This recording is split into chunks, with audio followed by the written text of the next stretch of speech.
Olá, alunos! Nesta aula veremos a experiência do feudalismo, vivida pela Europa Ocidental entre os séculos V e XV. O feudalismo se formou a partir das heranças vindas dos romanos, dos bizantinos, dos germânicos e dos árabes islâmicos. Vimos as contribuições que cada uma destas organizações trouxeram para a formação do feudalismo, como a fusão de línguas, o cristianismo, a obediência guerreira, a suzerania e vassalagem, a servidão, entre outros. O feudo era a área rural, a principal fonte de sobrevivência e poder do período, controlado pelo senhor feudal. O feudo era dividido em 3 partes: manso senhorial, manso servil e terras comunais, como vemos na imagem aqui. O manso senhorial correspondia a cerca de 1/3 da área total do feudo. Era a área exclusiva do senhor feudal. Lá ficava o castelo, o melhor forno, a prensa para esmagar as uvas e fazer o vinho, e o moinho para fazer farinha.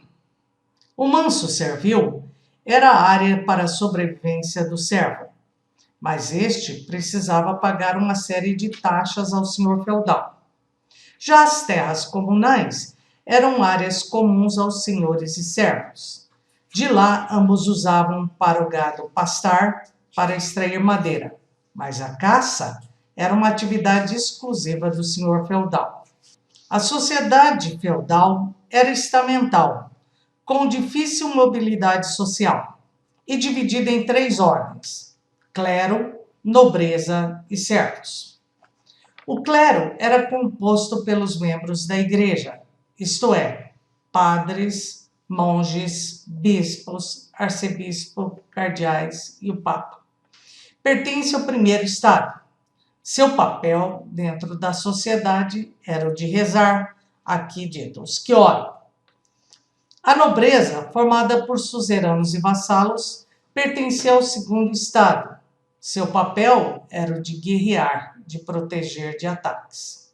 Os que guerreiam. Os servos eram os trabalhadores e eram responsáveis por garantir o sustento da sociedade. Camponeses e servos, os que trabalham. Sociedade estamental, de difícil mobilidade social, dividida em 3 ordens e justificada pela igreja: clero, nobreza e servos. Os senhores feudais se dividiam em suzeranos e vassalos, num ritual herdado dos francos, chamado de homenagem e investidura. O senhor feudal mais poderoso, que podia ser o rei, cedia o feudo ao nobre. Este passava a ser seu vassalo. O suzerano devia proteger o vassalo diante dos ataques dos inimigos. O vassalo recebia o feudo e devia obediência a seu suzerano, prestava serviço militar a este e pagava pela proteção com parte de produção agrícola. O ritual para se confirmar a suzerania e vassalagem, que só acontecia entre os nobres, era chamada de homenagem e investidura. Era como se fosse um casamento entre homens. Suzerano e vassalo ficavam frente a frente, faziam juras de fidelidade guerreira e selavam a cerimônia com um beijo. Depois o vassalo se ajoelhava em sinal de humildade na frente do seu suzerano. Os servos não participavam dessa mobilidade, mas se chegassem a salvar a vida de um nobre num ataque, poderiam ganhar um pedacinho de terra própria e passavam a ser chamados de vilões. Os servos pagavam uma série de taxas ao senhor feudal pelo uso da terra, pois a terra pertencia ao senhor feudal. São estas as taxas. Talha, entrega de parte da produção obtida ao senhor feudal. Seria o equivalente a hoje ao arrendamento. Muita gente ainda arrenda a terra de outro e paga com produção agrícola o dinheiro. Isto a gente herdou da sociedade feudal. Corvéia. O servo trabalhava por dias da semana nas terras do senhor para o que o senhor feudal precisasse, seja para limpar o castelo, seja para arar os campos do senhor, seja para que função fosse. Normalmente, alguns materiais dizem: a semana tem 7 dias.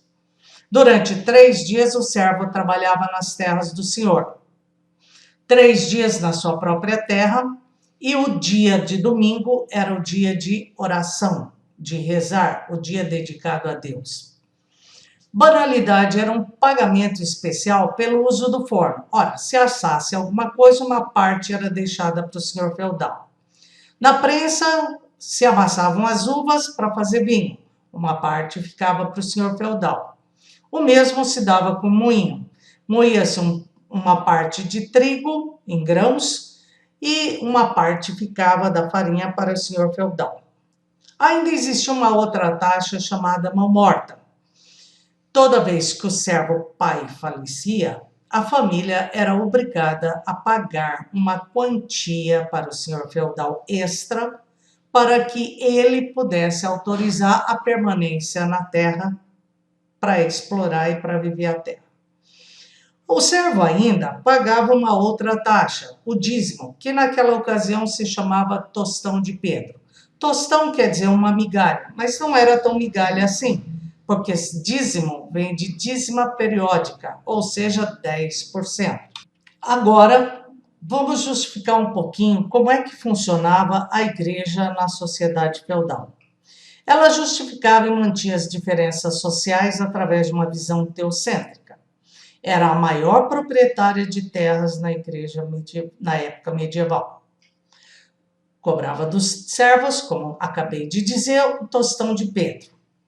Também combatia os hereges, aqueles que questionavam os dogmas, as verdades acreditadas pela Igreja Católica.